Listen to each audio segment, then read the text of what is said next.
Hello, everyone. So, apparently, I am an absolute idiot and decided I was going to try some new experiments when I've been trying to take everyone's comments to heart about what's going on audio-wise sometimes. And yet, I also wanted to do something at the keyboard today because that's what was on my mind. So, the deal is that I'm may or may not be having things working the way I think they're going to be, and we'll see. So the first thing I'm going to do right now is introduce myself. My name is Marc Sabatella with Mastering MuseScore. This is the Music Masterclass. And then my question for you will be, will there be sound from MuseScore?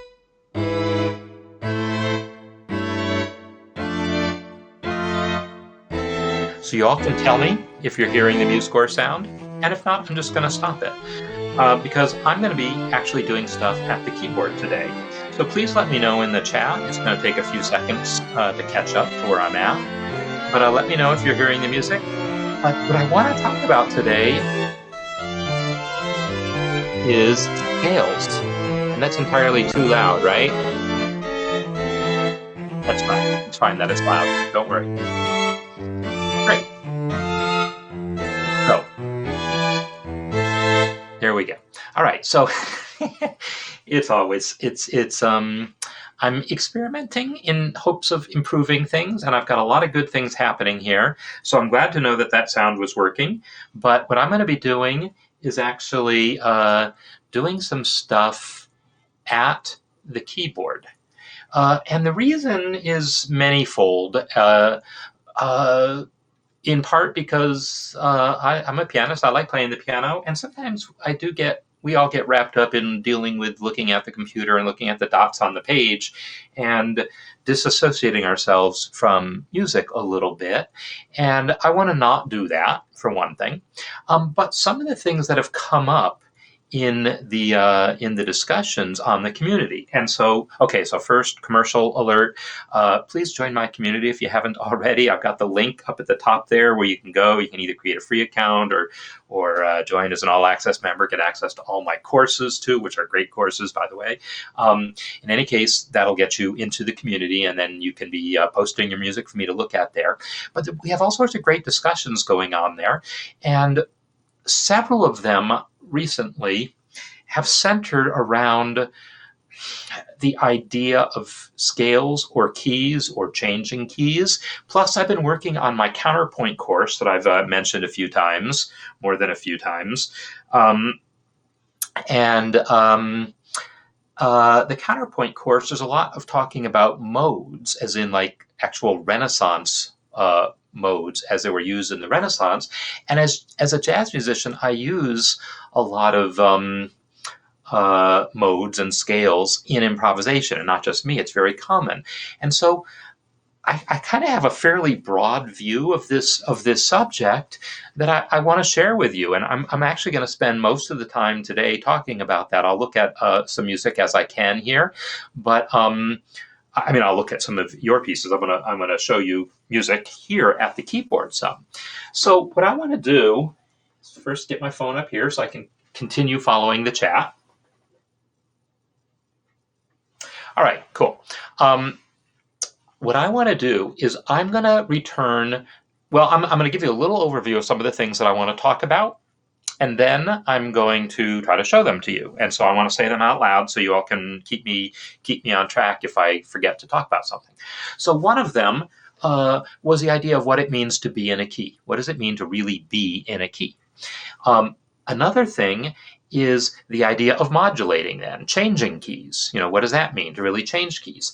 Another one has to do with some specific scales that came up in discussion. Both the whole tone scale came up and the diminished scale, otherwise known as the octatonic scale, came up in discussion. But in addition, I put something out in the newsletter, which hopefully you're subscribed to. If you're not, go to that same website. There's a newsletter button there. Subscribe to the newsletter.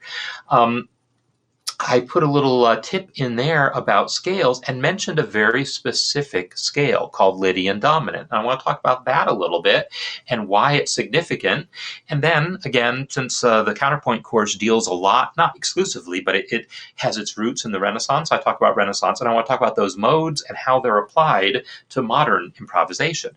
So these are all interrelated topics that I want to talk about here.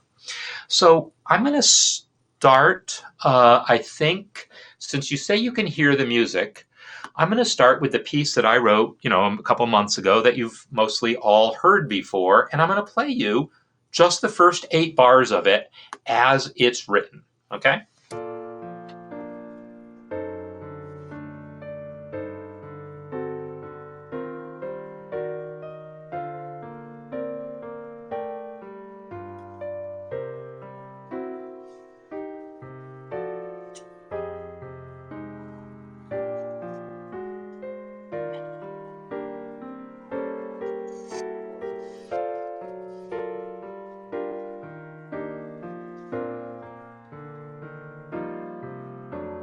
Okay, why did I have MuseScore play it rather than me play it? I don't know. I'm going to play in a minute, though. Don't worry. So, a reason why I wanted to play that is to establish in your mind maybe what that music sounds like. But then I want to flip over to where it started from. It started as really just this lead sheet here.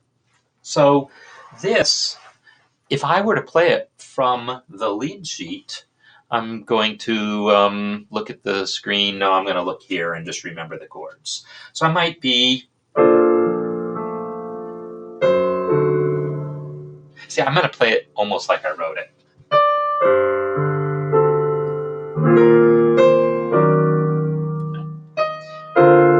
I'm trying not to play it the way I wrote it, but the way I wrote it is nice. I shouldn't even worry about it. But in any case, the point is there's chord symbols here, right? And if we look at the chord voicings that are actually used in the arrangement, we're going to see some things that I did that relate to what I was just talking about. So I'm going to show you one of them right away. It's this part right here. You see a melody right there, right, over an E diminished chord. C, B flat, A, B flat. By the way, I learned, I've always known the German names for the notes, but recently teaching a basic musicianship course last semester, learned the value of those German names in that they're only one syllable. I don't have to say B flat, I can just say Bess, and the Germans will understand me, people in Scandinavia and the Netherlands and a few other countries, but most people won't know what Bess is, but it's B flat. In any case, that's what we teach in this basic musicianship course. We teach people to sight sing and stuff by verbalizing German names for notes. So, as well as solfege syllables, as well as scale degrees. So this melody, why am I focusing on that melody? I want to focus on 2 aspects of that. There's a diminished chord here, right? And the melody has B flat in it. It's E diminished, E, G, B flat, D flat. The melody has B flat in it, right? But it also has in it 2 notes that are not in the chord. It has C, which is the note a whole step above that B flat, and A, which is the note a half step below. That's significant. This idea of whole step above, half step below is actually quite pervasive, for lack of a better word, in a lot of music, especially how jazz musicians treat improvisation. But it goes way beyond that. It goes, you can trace this back a long way, centuries, this type of thinking. Now, in this case, that allows all those notes to be in the key, right? I'm in the key of B flat. By going a whole step above B, I have C, which is in the key of B flat. By going a half step below B flat, I have A, which is a half step below the B flat, and it's in the key. So I kind of got lucky there that those notes are in the key. But that's actually it's not exactly a coincidence. It's because that diminished chord works that way.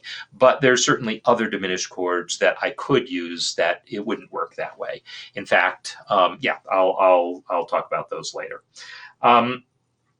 So the this idea of using notes a whole step above or a half step below chord tones is, as I said, pretty pervasive, but that right there defines the diminished scale right there. What do I mean by that? Well, here's E diminished.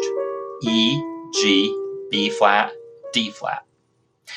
If I take that, and yeah, I'll go ahead and put it up here because it's useful to see, right? So if I take this E, and then I'm going to just skip B flat and D flat. So these are the notes, right, of E diminished. I want to fill those notes in with notes that are a whole step above each chord tone, all right? So I'm going to go back here. I'm going to switch to eighth notes, and there's my E, and then I'm going to enter an F sharp, because that's a whole step above the E, and I got my G, that's great, and now I want an A, because that's a whole step above my A. There's my B flat, and now I want a whole step above it. That's C. And actually what I'm going to do is, instead of re-entering that D flat, I'll just change it to an eighth note, D flat. A whole step above D flat is E flat. Yeah? E flat. And then if I want to enter an E, I need to remember my shortcuts that I talked about in the cafe yesterday. And I already kind of think it's this guy, Control Shift backspace, E gives me my E natural. This scale, that is an 8-note scale. Well, 9 when you include the repeated note. You have to remember most scales are 7 notes. C major, C, D, E. It's 1, 2, 3, 4, 5, 6, 7, right? And then it repeats. E flat major, 1, 2, 3, 4, 5, 6, 7, and then it repeats. But this is an 8-note scale. 1, 2, 3, 4, 5, 6, 7, 8. Then it repeats. So it's often referred to in classical theory as an octatonic scale. In jazz, we mostly just call it the diminished scale. There might be other 8-note scales you could build, although actually you wouldn't be able to build any other 8-note scales that don't do something weird, like have 3 half steps in a row and then a jump somewhere. This is really the 8-note scale. It'll either start with a whole step or start with a half step. So yeah, this is, because it starts with the whole step, E to F sharp, is we usually call it, at least I call it, the whole half, because it starts with a whole step and then it's a half step to the chord tone. I mentioned before that the diminished, that melody had notes a whole step above each chord tone and then a half step below. Well, that's exactly what this does, because of the quality of diminished scale, that it's all, the diminished chord, that it's all minor thirds. It means any note that's a whole step above one chord tone, like this F sharp is a whole step above the E, that F sharp is a half step below the G.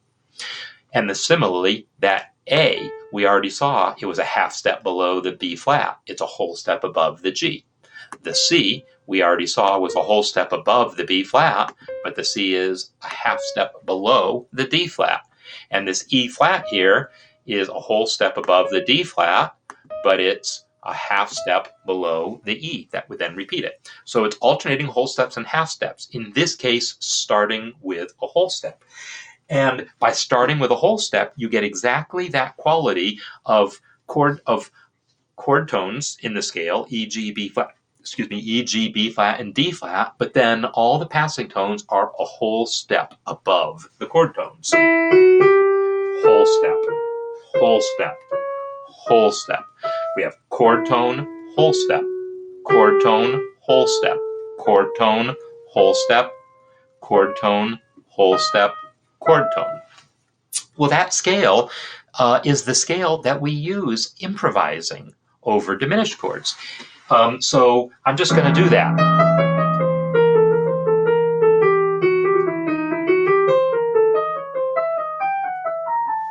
right? I could do that all day long, literally.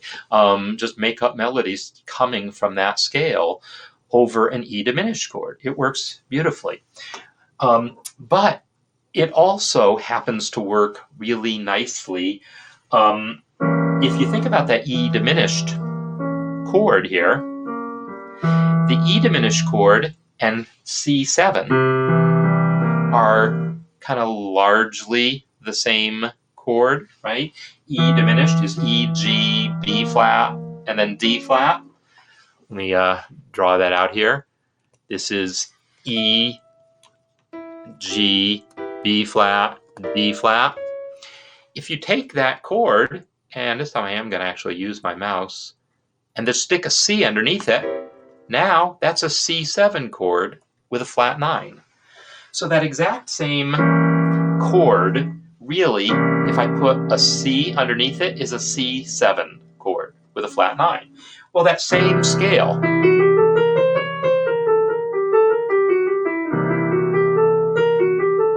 works really, really well over that C7 chord. And those chords are very related as chords. C7 likes to go to F. It's the 5 in the key of F. E diminished is the 7 in the key of F. Both of those chords resolve that way. So they're kind of functionally equivalent. They substitute for each other all the time. So when I mentioned earlier that I have online courses, my harmony course is the one that talks about all that kind of stuff. I don't get into all the different jazz scales and stuff in that course. Eventually I'll do a course for that. But this idea of how chords move and which chords substitute for which, that's all covered in the harmony course. So anyhow,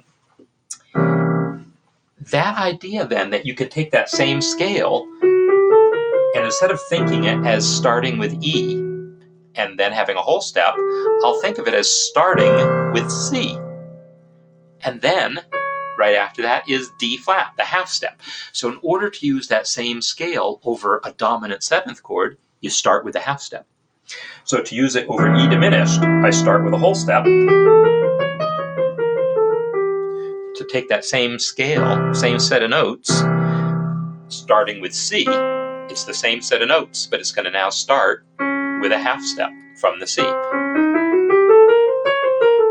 So over C7, it's this is going to be a slightly different arrangement. It's going to have that note a half step above the C.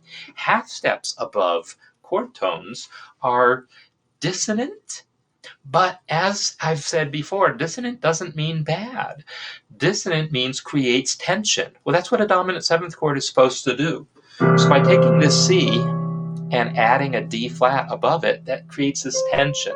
It also has to do with the fact that in the key of C minor, that D flat would be diatonic to the key of F minor. So that's, again, stuff I talk about more in the course. But as a scale, you can just think of it as creating that tension through that use of a half step. But it also has A natural, which is a whole step above the G. It's got, E flat, which is a half step below, right, the E. So it's got F sharp, which is a half step below the G. A is a half step below the B flat, right? So it's got a lot of the notes that we expect it to have, these half step below, right? That half step into there, half step into there, half step into there. So this scale is a very versatile scale that can be used in these different ways. So, so with any diminished chord, I use the whole half. Yes, absolutely. I start with the whole step. So that's a general rule of thumb. And furthermore, if I go to the actual arrangement and you look at what I actually wrote here, you'll see that I harmonize that thing in thirds, right? Whoops. So, get the notes right. It's the left hand has that E diminished chord, right? It has E, G, B flat, and D flat. The right hand doubles, because B flat was in the melody, and I harmonize it with the G right below it. But the C is harmonized with an A. The A is harmonized with an F sharp. That's all from that scale, right? The A and the F sharp and the C. So that's really this chord with this chord stacked on top of it is what's really going on. This, if I take all the notes you see in that half a measure here and play them all together and play now, you get this sound that jazz musicians use a lot. At least jazz pianists and jazz arrangers use it a lot. I would like to say that it perhaps comes from Debussy, but I don't know. He certainly would have been a fan of using that type of sound, but I don't know if Debussy actually ever used that exact sound. It would be interesting to find the first person to really stack two diminished chords like that. And by the way, I can do the same all the way up to the E flat.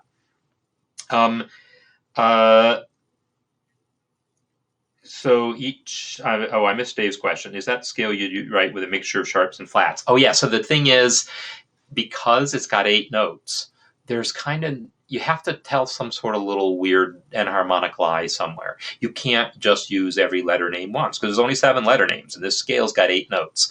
So one way or another, you're going to have to spell it a little funny. I always spell it, well, no, I won't even say always. I like to spell it so the chord tones are spelt kind of correctly. So if I'm spelling this scale to fit an E diminished chord, I'll spell it with an E, a G, a B flat, and a D flat. But of course we know that diminished chords are symmetric, at least probably you know that. So I could take a G diminished chord, G, B flat, D flat, F flat. So now I'd have to spell the scale that way, with F flat in it. And again, I'm going to have to like do something. In this case, you don't get to see the weird little hiccup, but the hiccup is the fact that there's both an E flat and an E. And yes, it does mean there's a mixture of sharps and flats as well.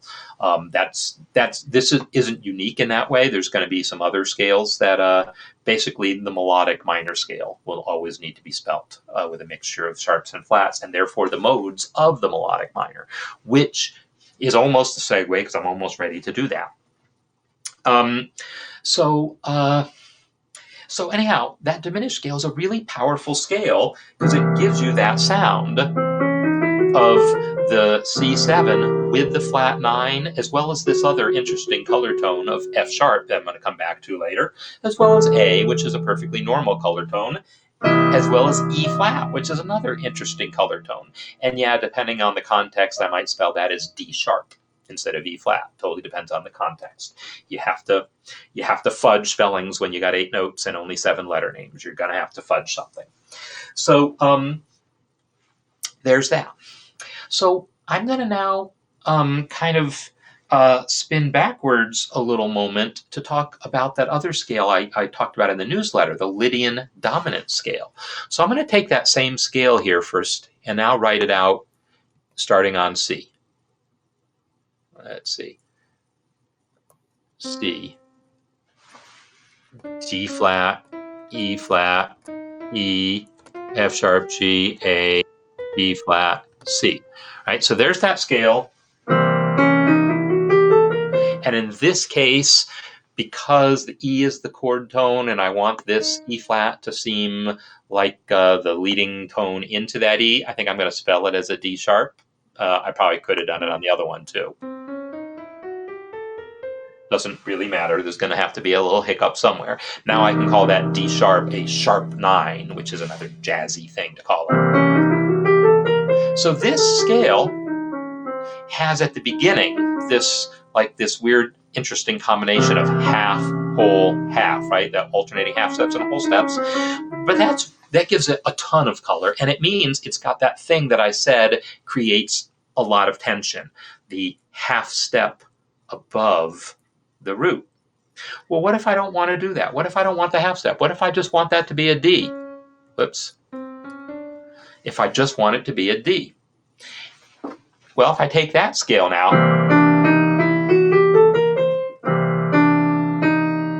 I can do that, and now I've got another 8-note scale, which I've never seen a name given to. Someone probably has given a name to it somewhere in the world. It's an 8-note scale, but it has 2 half steps in a row, right? D to D sharp, and then D sharp to E. 2 half steps in a row. So it's not a normally used scale. But if I just get rid of that D sharp, I'm going to cut that and paste it here. Now I have, this is a scale that has the C, E, G, and B flat in it. And then it has all these notes that are a whole step above chord tones. C, whole step above. E, the chord tone, whole step above. G, the chord tone, whole step above. B flat, chord tone, and then we're done. We come back to the C. This scale here, which consists of C7 plus all the passing tones that are a whole step above the chord tones, that scale is the Lydian Dominant scale that I talked about in the newsletter.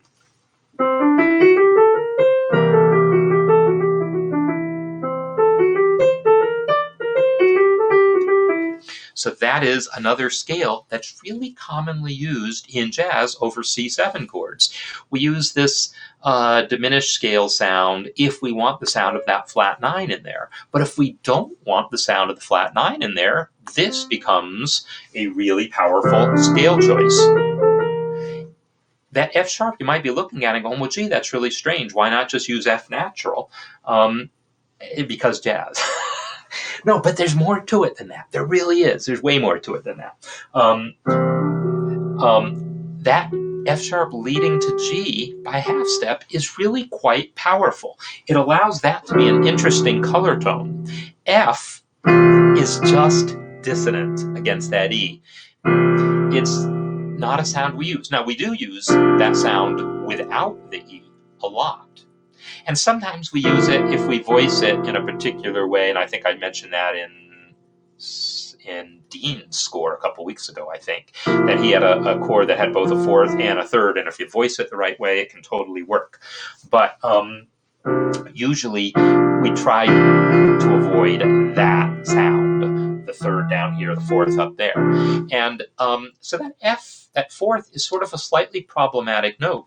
There's a theorist named George Russell who's big in the jazz world, even though very few jazz musicians have studied him directly.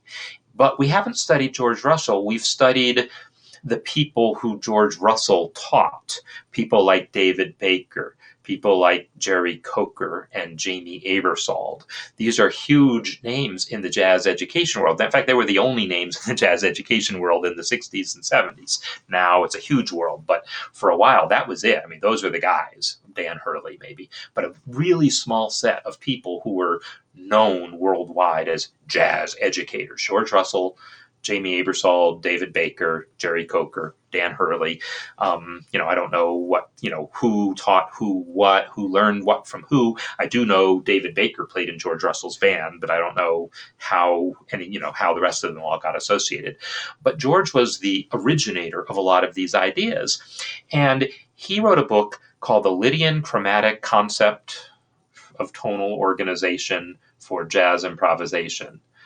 It's a really long, involved title. But his main thesis, it was a far-ranging book with a lot of far-reaching implications.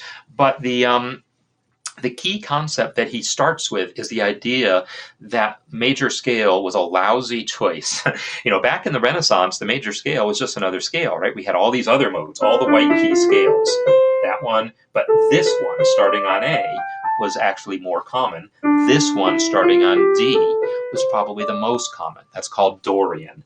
This one on A is called Aeolian. And these are modern names for them. In the Renaissance, there were other names, Hypodorian and other things like this. So it was a little more complicated than the way we now conceptualize it. But in any case, the idea that all the white notes starting on D was a super powerful scale in the Renaissance, yeah, it definitely was. All the white notes starting on C, yeah, it was used, but it wasn't as commonly used as the ones on A or the ones on D. Or for that matter, on G was pretty common too. So The one starting on F is called Lydian. And that one didn't get used too much because it had this dissonance against the tonic. And who wants a scale that has a dissonance against the tonic? It wasn't useful in the Renaissance. Anytime you'd want to use that, you'd have to take that B and flat it. Not anytime, but very often you need to flat it to avoid that tritone against the tonic there. So for that reason, that scale didn't really catch on that much. But Russell's point is, well, maybe it should have, because melodically speaking, harmonically speaking, no, it's got that weird issue. But melodically speaking, it's really nice because that B leads to C. And so if F is our tonic, that leads nicely to a C, which is part of the F chord. So that B creates tension that is released by coming back to that chord. And so he builds a lot of stuff around that idea. But anyhow, that idea of that raised fourth leading to the fifth is sort of, I won't say it's central to his thinking, but it was one of the starting places and why it's called the Lydian chromatic concept of tonal organization for jazz improvisation. This scale has that same thing. This Lydian Dominant is called Lydian Dominant because it has that same feature, that same raised fourth scale degree, raised compared to major. So it's basically a dominant seventh chord, but it has this Lydian raised fourth in it. So that ends up being a scale that Russell kind of introduced to the world by putting a name on it and adding building a theory around it. But he goes beyond that, because the other observation that then gets made, and now here's where we're deep, deep, deep into jazz land, so I'm not going to dwell on it too much, is there's a thing in jazz called a tritone substitution. You may have heard me mention it before, and I talk about it in the harmony course, and I talk about it in conjunction with augmented sixth chords, because they're a very similar sound, different derivation of the same sound. So I know I mentioned an augmented sixth chord yesterday, actually, in the cafe. But the idea of the tritone substitution is that if I take this C and then resolve it to F, I could also take a G flat 7 and resolve it to F. They have the same E and B flat, right? The third and the seventh of C7 is also the third and seventh of G flat 7, just backwards. So if I can do this, C7 to F, with a tritone resolving inwards, I can also do it with G flat 7. Yeah. So why is that neat? Well, because now it gives you half-step bass line instead of this circle of fifths thing. So it really creates nice voice leading, especially if you want to go 2, 5, 1. That's a lot of jumping in the bass. G, C, F. But if I do that with the tritone substitution, G, G flat, F. So it becomes a really powerful technique in jazz. But then what's really cool is if I take that G flat 7 chord,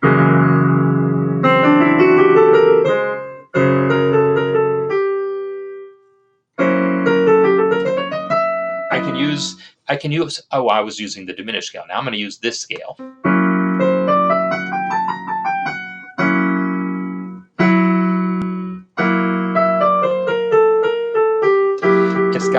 I'm using that same scale, C, D, E, F sharp, G, A, B flat, C. But look how colorful it is now. It's got the root, it's got G, which is the flat 9, it's got A, which is the sharp 9, it's got B flat, which is the third, it's got C, which is that sharp 4. It doesn't have a fifth.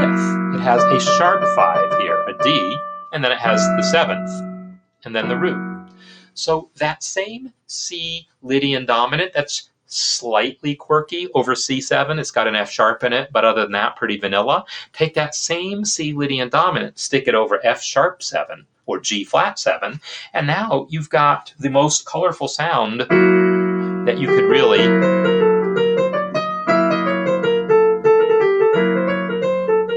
You got a super... Oops, I keep playing the wrong scale. I keep playing the diminished scale. There we go.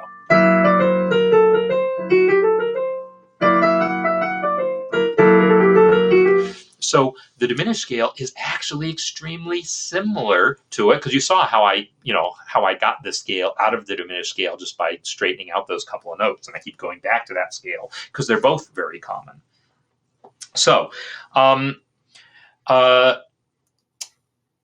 Dave's question about the trivia about this, yeah, you're absolutely right in your answer that C is only common. It's only common now, modern times. Ask the same question in 1400, people go, of course, A is that's like the most common note. Ask them maybe in 1600, they would have gone, yeah, probably should have been D, huh? And it probably wouldn't have been until 1700 that people would have said, you know what, I think it probably should be C. But whatever, by then the note names had already been decided. But that idea of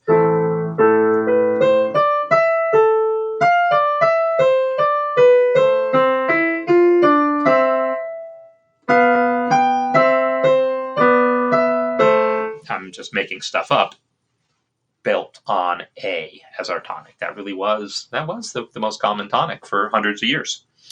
So oh, good. I'm glad Humble New Music that you're enjoying me sitting at the piano talking, because yeah, there's all sorts of cool things that I can talk about at the piano, and I will probably do a whole separate series, course, whatever, built around that in the future. But it's harder to go back and forth within the same session, and that's what I was fiddling with at the beginning, and then got all scared that I messed up my sound. So eventually I'm going to sort that out so I can more seamlessly move back and forth. But it works, right? Yeah, but there's all sorts of really interesting things that can be worked out and demonstrated at the piano. It just makes it a little harder then for me to like look at people's music and do stuff. So I'm going to focus, as I said, more on what I'm talking about here. So I spent a lot of time talking about these scales, the usefulness of these scales. I will add to this now that as a jazz musician, there's a lot of ways to learn about improvisation. In other words, to learn how to improvise. It is like anything else. Like you can learn how to compose, you can learn how to improvise. It's this total myth that it's just something magic you're born with. No, it's like speaking. You're not born knowing how to speak. You learn to speak. You learn the grammar, you learn what you might want to say, and you figure out words to say it with. Same with improvisation, same with composition, right? So when you learn to improvise, there's a lot of different ways that people go about learning it, but some of them are hard to teach because some of them feel more like, well, you just do it by ear and you figure out what you want to play and you play it. That's harder to teach if that's the only way you can put it into words. There's more going on. It's the analogy I would give again is to grammar. If you never went to grammar school and learned grammar, you can still learn to talk pretty well if your parents speak well. They don't have to teach you what a noun is, what a verb is, what a subjunctive is. They don't have to teach you any of that stuff. They just have to correct you when you say things wrong, right? So you can learn to speak pretty well without learning grammar. You might make mistakes, but yeah, that's fine. And the same with improvisation. You can learn to improvise without learning theory. Underneath, you're still using it. It's there, just like you're using the grammar, whether you are conscious of it or not. But there's certain constructs, like the subjunctive, that you're never going to get right if no one teaches them to you. In English, the subjunctive is barely even taught, but in most other languages, right, it's a very specific thing with very specific verb conjugations. So there's a lot of theoretical concepts that you're probably never going to use in your improvisation or in your composition if you're not explicitly taught them. And one of them is this whole idea of using different scales for different chords. And this is where, coming back to where one of these threads started from, was Dave was talking about one of his pieces in which I'm actually going to flip over to it for a second, if I can find it. I think I should be able to, right? Because I didn't have the foresight to download it, unfortunately.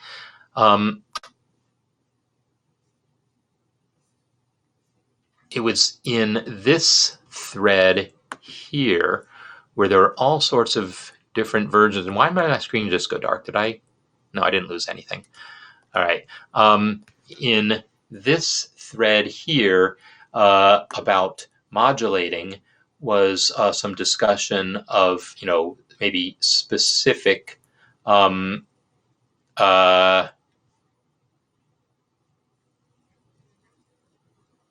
Okay, this is the version here. That's what I want to make sure I found the right version. Where it's a melody over some chords. And I'm going to play this on the piano. And now it goes to minor. And then E flat. Now to B flat. Now to F. All right, I'm going to just stop there. So my observation about that when I was commenting in the community there about it is it's a really nice melody. It fits those chords well. But to me, it has that character of a jazz improvisation over a chord progression more than it says anything about modulation, because 4 measures is, first of all, not a lot of time to establish a key. But if I wanted to, I would need to like really do a chord progression in it.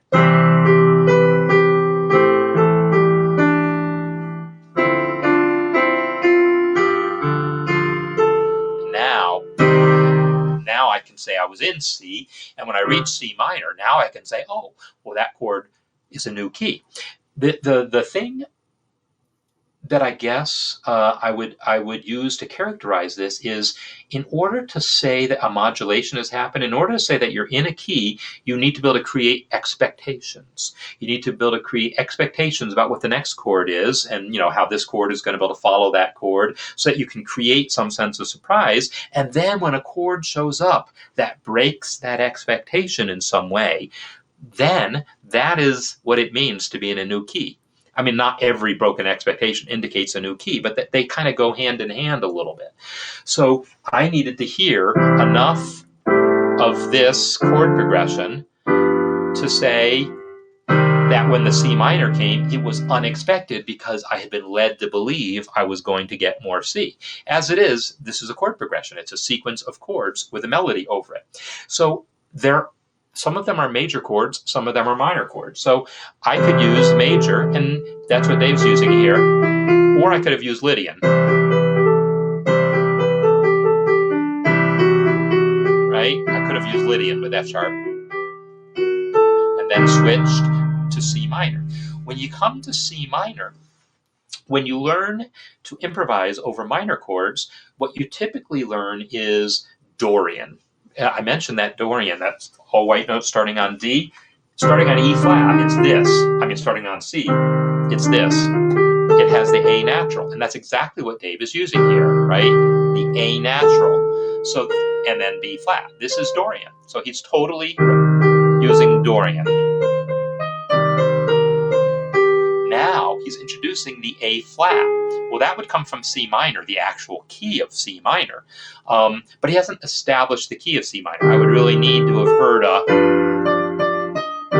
I would need to hear a G7 or something akin to it to say that I've established the key of C minor. As it is, what I've done is I've established, or what Dave has done, is established C minor as the chord of the moment, but it only lasts for the 4 measures. And then it comes to E flat, and then we have an E flat chord for 4 measures, and so forth. So this idea, this exemplifies a little bit of that kind of thinking that I say is very central to how jazz musicians create melodies. You have a chord, you think of a scale that's going to fit that chord, and then you spin out a melody using that scale. So he's using major for the C, he's using Dorian for the C minor.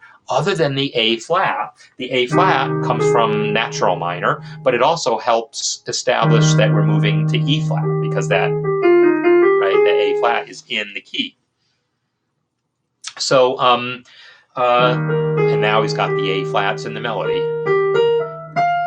And now when he comes to, still E flat. Now he's come to a B flat chord. And here, this is all the B flat major scale. So he's using a major scale over the major chords, Dorian over the minor chord.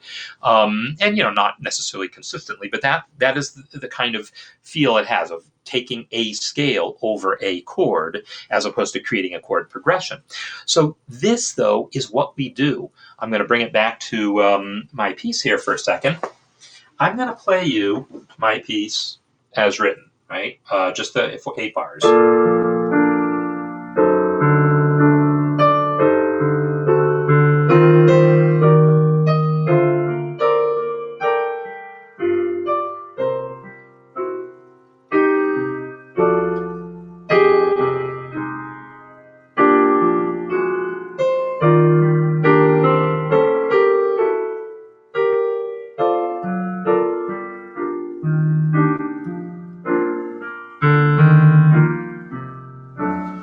All right, I guess I could have been showing you the sheet music while I was doing that, but that's okay. You've seen it before.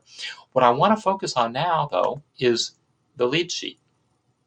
Because the observation I want to make now is I'm not going to try to play that melody, because when I tried to do that, I really I confused myself. Not confused. I crossed myself up trying to play it differently than I've worked it out. I've worked it out now, so I don't want to mess with it. I don't want to try to do something different just to do something different. But what I can do is make new melodies over that chord progression.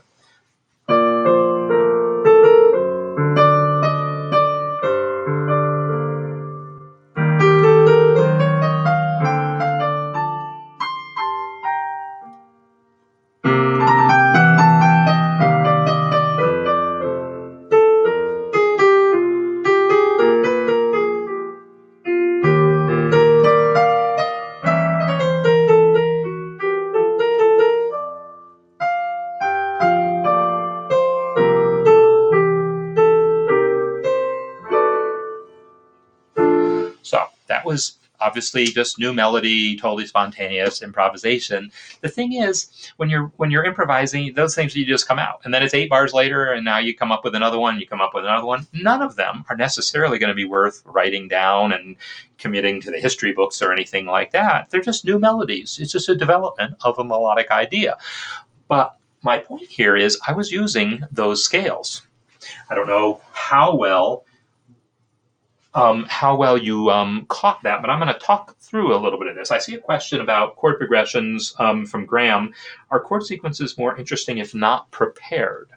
So I'm not totally sure what you mean by prepared here, but what I will say is, improvising over a chord progression that is already written down or already memorized, and you have the chord progression fixed, simplifies life in a lot of ways.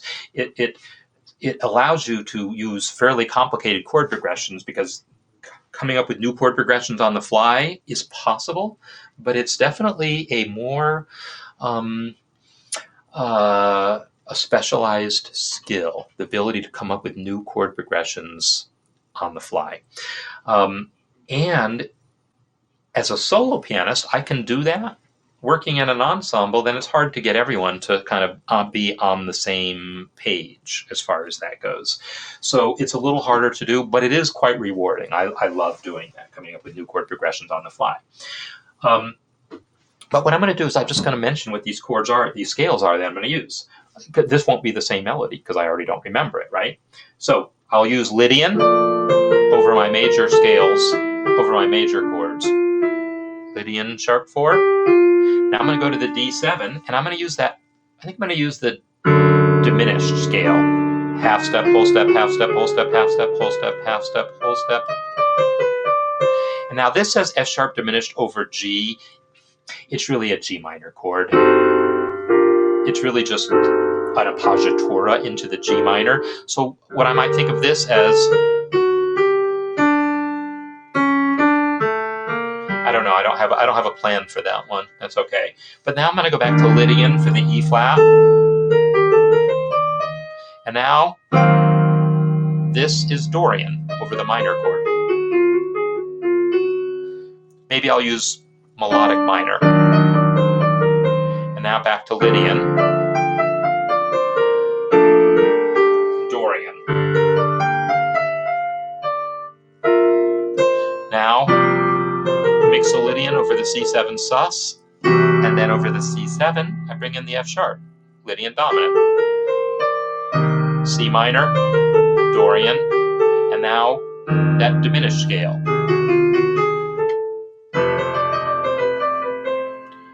And then F minor, Dorian, and now B flat 7, I'm going to use that scale where I use Lydian Dominant a tritone away. It has a name, it's called the altered scale.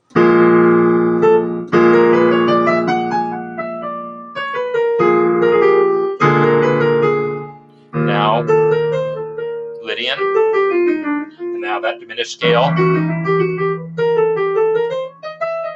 Right? So I can just do that all day long. I'm not trying to make a good melody there. I was trying to demonstrate the scale by kind of running it up and down so you can hear the notes. Improvising, I totally am thinking about those scales as I'm going subconsciously, but consciously I'm thinking about the melody. Subconsciously, it's my knowledge of those scales that fills it in.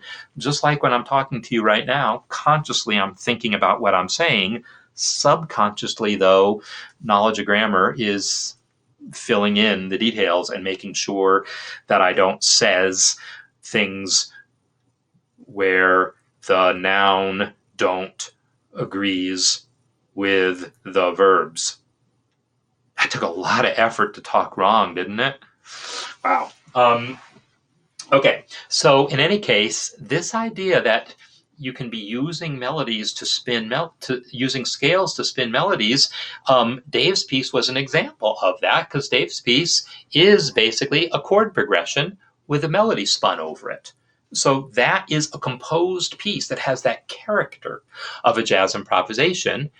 But then even looking at my piece, I used my knowledge of scales and so forth, so that when I wrote this diminished chord here, the E diminished chord, with that melody, I was able to voice it in an appropriate way that used my knowledge of how that scale fit there. Oh, by the way, when I talk about that Lydian Dominant, check it out. It's right there in the piece. Right? That F sharp there. That F sharp, that's that scale. Right? That's because Lydian Dominant is what I'm thinking when I wrote that note there. And you can also explain it just through voice leading. It's F, F sharp, G, right? In this voice right here, F, F sharp, G. So it works on multiple levels, but you have to be okay with that sound as something other than just like a little passing eighth note. This is like, I'm hitting that sucker. I'm like, hitting these three dissonant notes together and saying, live with it, be okay with it. That's a jazz affectation, perhaps, but that's part of the character of this piece. All right, so oh yeah, that would be actually kind of cool if you all want to try writing a new melody over this. What I will say is, you will probably, well, I don't know. I don't want to color this too much, but typically people will find it easier to do pieces more like Dave's, where it's 4 measures of a chord and you really have time to explore each scale before moving on to the next, if you're going to think about scales and chords in that way.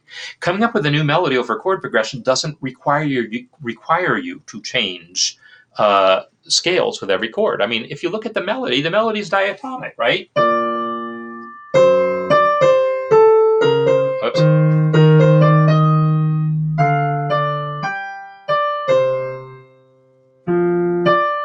It hasn't been an accidental yet, and there's not gonna be.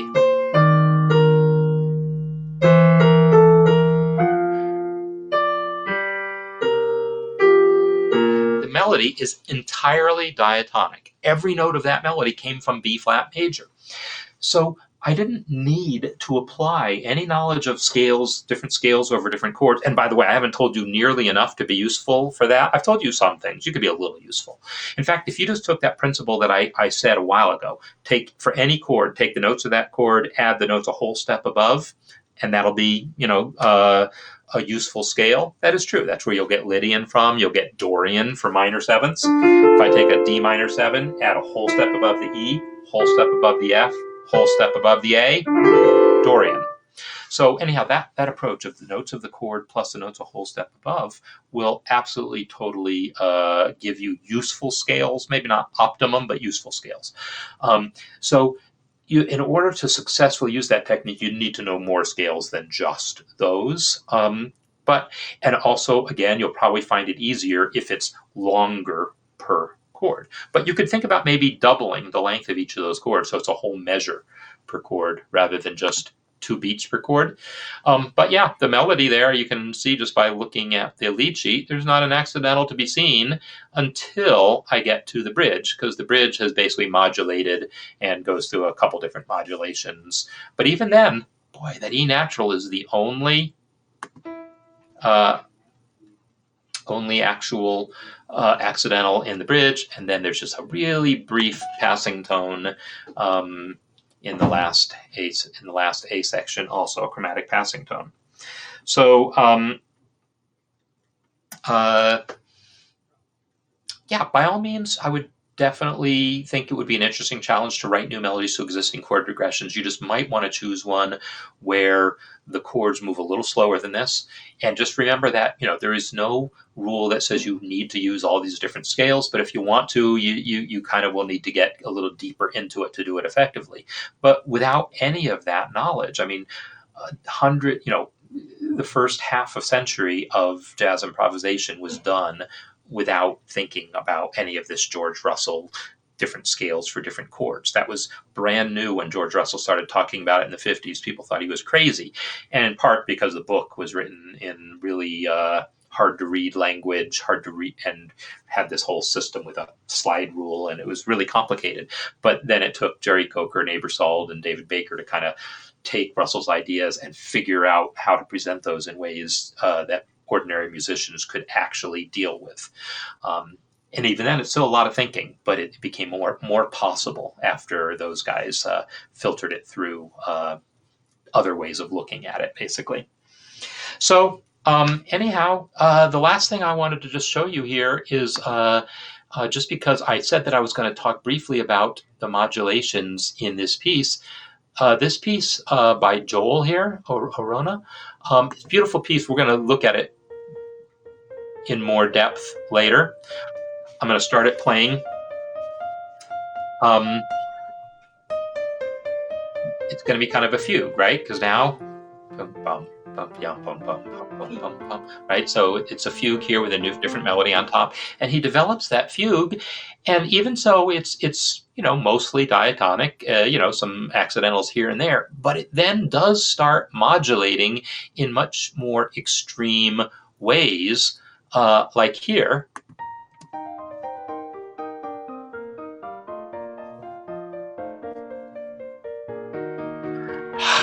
Now, when I talk about the idea of setting up expectations and then breaking them, and that being part of what happens in a modulation, well, this is a great example. It sounds very pleasant and B-flatty, for lack of a better word.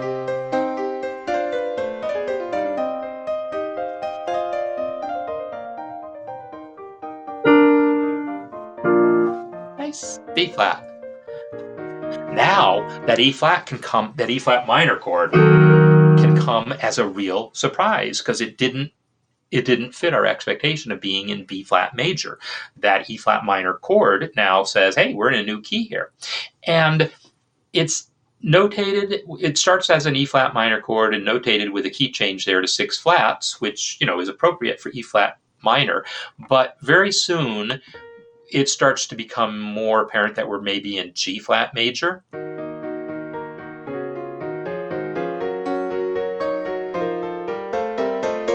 Then B-flat, it's moving around a lot.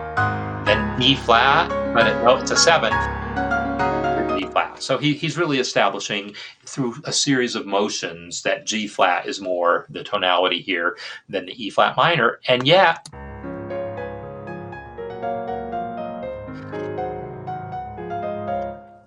there's definite senses in which it focuses more on D-flat, which is normal in a lot of melodies. They'll focus on their 5 chord by not just using it as a 5 chord, but kind of temporarily modulating to the key of the 5. We talked about that in talking about sonata form, and I have also mentioned it in talking about fugues. So he totally does that. So that idea of this relationship between the original key that you're in and then the key of the 5 chord, that is a special modulation relationship that we'll talk about more, in the future. So anyhow, I hope you enjoyed this session. It's a little different than how I usually do things, right? But it's I just thought it would be kind of interesting to be able to sit at the keyboard and show you some stuff that's harder to show otherwise. So, all of that said, I'm going to wrap things up here.